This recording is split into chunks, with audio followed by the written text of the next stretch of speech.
It's a given, moms and dads. Your strong-willed children are going to push your buttons. They're going to irritate you, and you're probably going to react and make things worse. So how do you stop reacting when your kids talk back? They dawdle, they roll their eyes, slouch, refuse to do their homework, do nothing but text or play video games. That's what we're going to talk about on today's episode of the Calm Parenting Podcast. So welcome, this is Kirk Martin, founder of Celebrate Calm. You can find us at celebratecalm.com. If you need help, reach out to our son, who was amazing at pushing our buttons because we had so many to push, but he will not do that to you. Why? Because you're not his parents. He's just like your kids are, amazing for other people. So reach out to him, Casey, C-A-S-E-Y, at celebratecalm.com. Tell us about your family, ages of the kids, what do you struggle with? We talk about it as a family. We reply to you usually very quickly with very practical strategies because that's what we do. If you need help with any of our products or booking a live event, reach out to Casey. He handles everything. So we also have spring sale going on. So get the everything package. Boom. Less than a trip to a therapist's office, and you learn exactly how to do this. So why do strong-willed kids push your buttons, and how do you stop that? So I'm going to give you 3 reasons and 3 different strategies. So number 1, strong-willed kids will push your buttons because we have so many buttons to push as parents, right? No blame, no guilt. Just be honest. We are filled with buttons. If we didn't have all those buttons to push and all those triggers, your kids couldn't trigger you. So number 1, let's always work on our stuff first. Work on our own triggers. And look, there's no blame or no guilt. We all have triggers probably from childhood, stuff you learned as a kid, right? Ways of coping with things. And some of us, we need a lot of order and structure. We're kind of control freaks. And some of us have a lot of anxiety because we're worried about the future. And so when our child does something wrong, it triggers something. Then we're afraid they're going to be like this when they're older. And then we're going to be bad parents and people judge us. There's all kinds of things that trigger us, right? Some of you, it's perfectionism, right? Because maybe you're a project manager or an engineer or kind of just one of those conscientious, awesome left-brain people, and you need things to be just so. And so when they're not just so, it messes with your sense of order and structure and stability. It's the same thing that happens to your kids, right? So number 1 thing, let's plan a different response to your triggers, because your triggers automatically result in an emotional reaction. So here's a 5-step process, and I'm just going to use 1 or 2 common situations. So number 1, identify your triggers. Be honest about it, right? I get triggered by X, right? When my daughter speaks like that, it irritates me because it sounds like disrespect. And then you can add whatever. I feel guilty as a mom because if I were a good mom, my child wouldn't speak to me like that. Whatever comes out of you, it's just honesty, right? And you don't like it, right? Here's one of mine. When my son dawdles, because I was raised by a career military father, right? You got to be on time because if you're not 5 minutes early, you're 10 minutes late. And so I've got this really rigid military background inside of me that I heard from my dad my entire life, right? So when my son's dawdling, that triggers me. I don't like being late. Why? Because now I'm embarrassed in front of other people. Being late is disrespect, right? And so I feel that inside, and that was one of my big triggers with Casey. So just identify what bothers you. What are your triggers? Number 2, choose who has power over your response, right? Am I going to give my son or daughter power over my mood, my attitude, and my actions? Because again, no blame and no guilt. That's what we do every day. When your child does something and you react to it, your child is now controlling you. We are the authority figure in the home. We're the parents. We're the adults. We need to be leading instead of following them, right? We follow our kids all the time. I've said this many times as a dad. Here's what it was. I need my son to behave a certain way because if he doesn't, then I'm going to be angry and upset. So I needed my son to behave well so that I could behave well. That's a bad place to be in life with any other human being.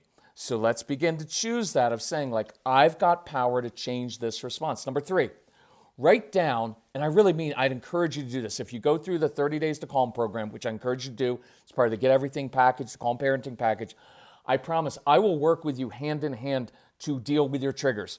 If you go through that program, you'll be able to email me and say, here's my trigger, I'm really stuck, and I will help you with that.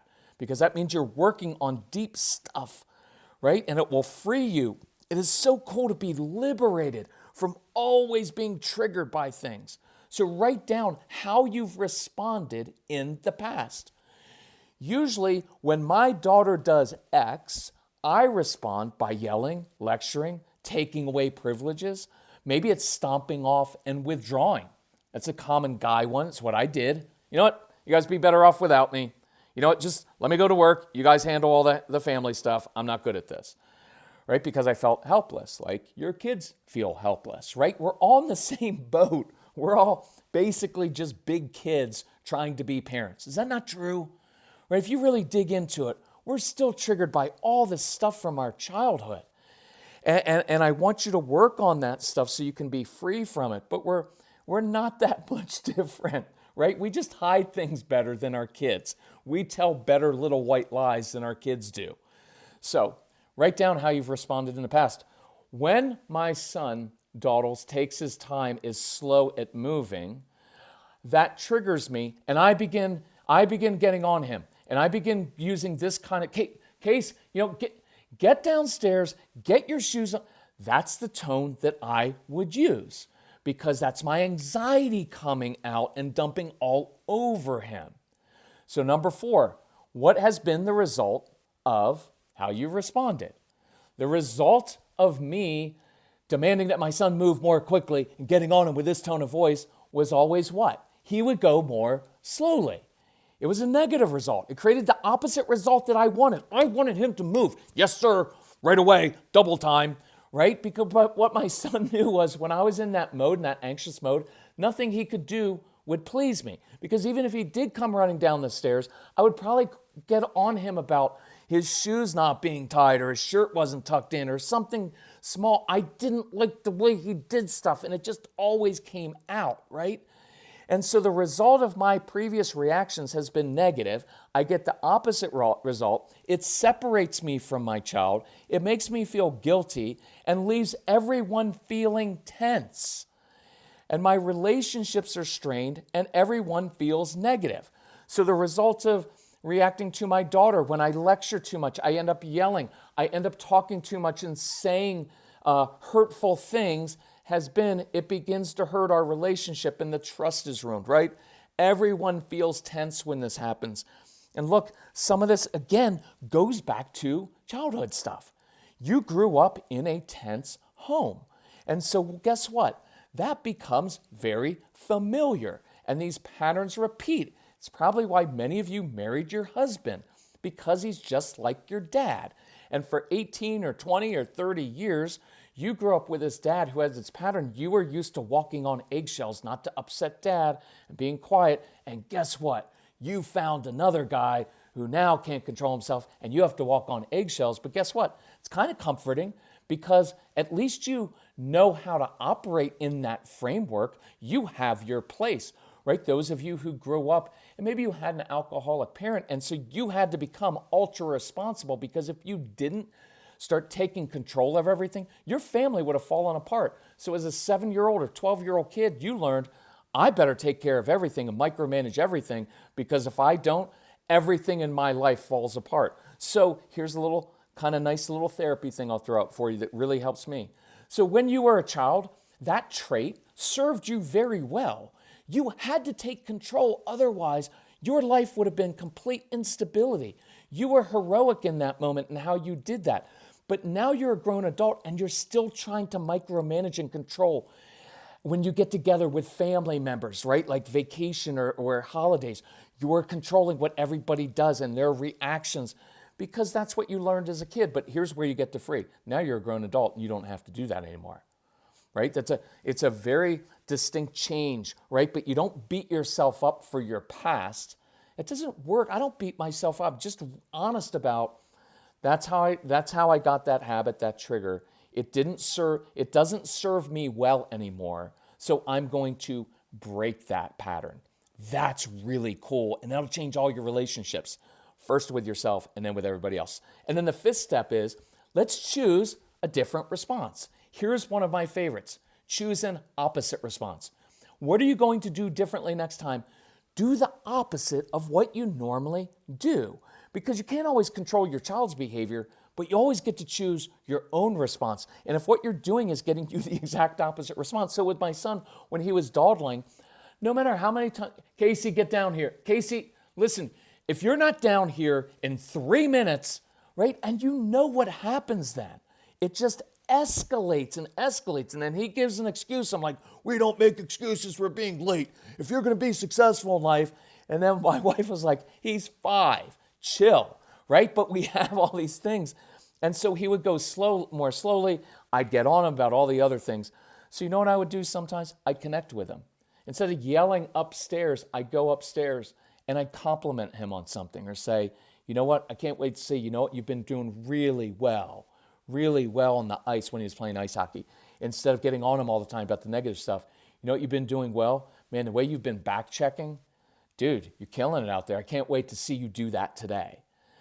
Hey, grab your stuff. Let's get to the rink.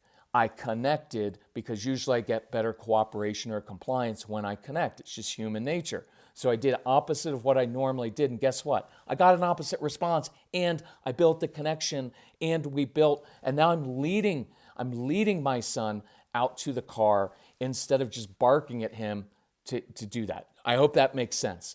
So instead of yelling, withdrawing, I'm going to take a positive action. So what's the positive action you're going to take? Could be sitting down, speaking softly, starting to try to understand why your daughter's frustrated, right? It could be inviting them, hey, I've got to run up to the store. You want to come with me? Because riding in a car or in your SUV without having to look a child in the eyes, it's a great way to connect with your kids for a short period of time, right?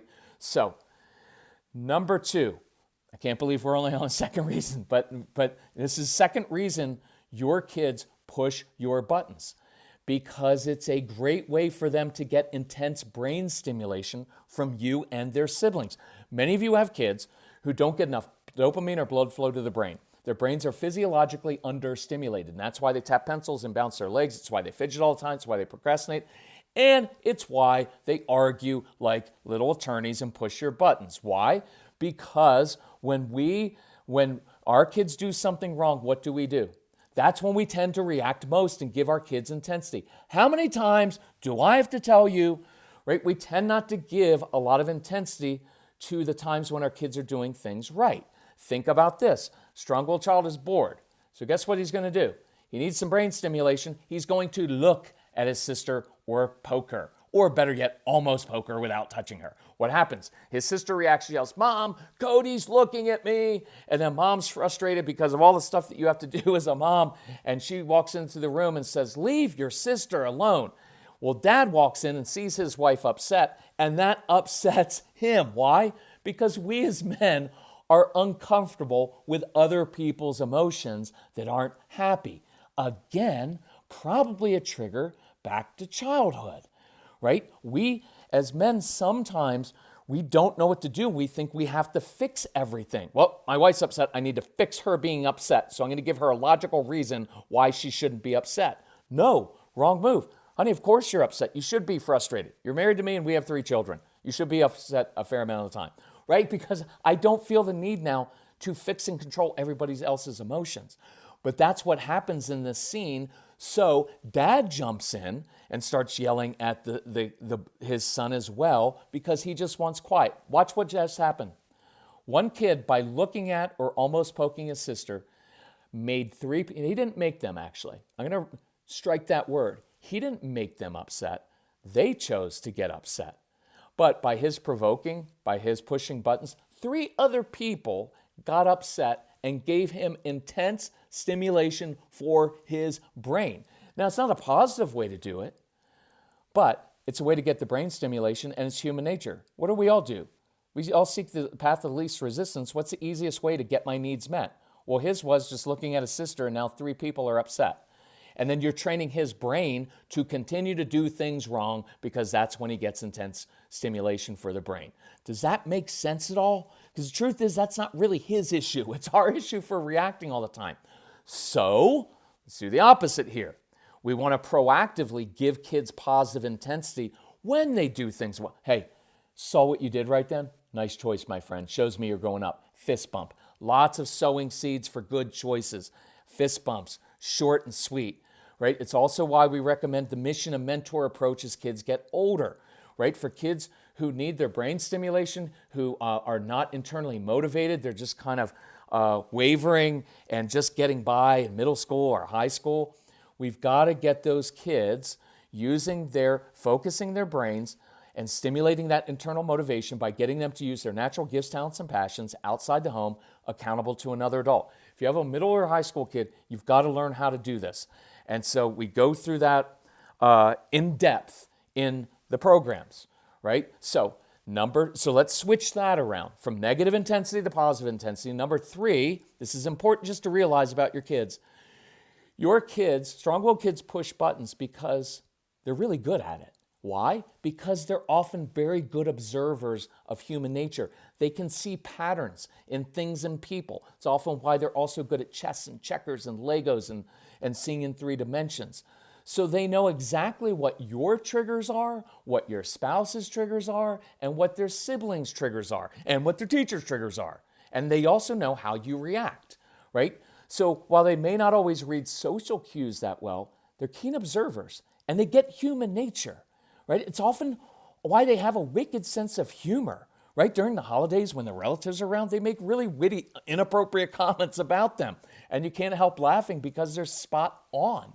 It's all the same part of the brain. And look, we spend so much time trying to correct and fix our kids that we don't recognize all of these things that I'm teaching you today. All those things are in there, right? And they're good. And once you realize that's how their brains work, you can then work with your kids, use this to your advantage, instead of just fighting them for 18 years. Right now, with this trait, the good news is most of your kids have very big hearts toward other people or toward animals, just not towards you.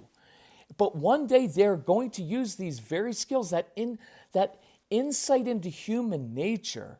Right now, they kind of use it to poke at people because they're bored. And they want their brain stimulated. But once they get a purpose and a vision, they're going to have that same insight into people who are hurting, who need help, and they will go and they will help other people. They will help animals, and they will have great instincts here. It'll be fantastic. Now, here's the other good news. These kids will help identify your triggers for you so you can work on them. Look, the truth is, if we wouldn't have had a strong-willed child, I would possibly still be immature to this day. Casey brought things up in me. It wasn't that it was his fault. He brought these triggers up, and in a way, it illuminated how my control issues, my anxiety, my perfectionism, my childhood issues. It brought all these things to the surface. So the truth is, I'm very thankful that Casey was strong-willed. Why? Because it just provoked my immaturity so that I could eventually say, it's not so much his issue as I need to work on that myself. And that leads you to becoming a much happier, healthier adult who, instead of blaming everyone else and being controlled by other people and situations, you can actually control yourself. And instead of reacting to your kids all the time, you respond. And then you can spend 85% of your energy doing what we should do, which is cultivating and channeling these unique traits into positive, constructive missions for your kids, instead of spending all that time trying to fix them or change them or getting them to stop doing it. So here's your goal this week. Let's identify your triggers and let's turn it around and do the opposite. Let's come up with a different response, right? And I just ask you this. If we just described your family and your child, good. It means you're not alone. It also means we know exactly how to change that dynamic and use the child's energy for constructive purposes and stopping all the drama and changing the generational patterns. I'd encourage you. Thank you for listening to the podcast, but go through the Get Everything package or the Calm Parenting package, because we show you step by step how to do all these things over and over again, and your spouse can listen, and teachers can listen, their grandparents can listen, and you can allow your kids to listen to some of these programs too. It's on an easy app right on your phone, your tablet, so easy. So go to the website, celebrateCalm.com if you're interested. We've got a big spring sale on that. Or email Casey if you need help with it, Casey@CelebrateCalm.com. Hey, thank you for listening to our podcast. Thank you for sharing with others. We'll talk to you again soon. Love you all. Bye-bye.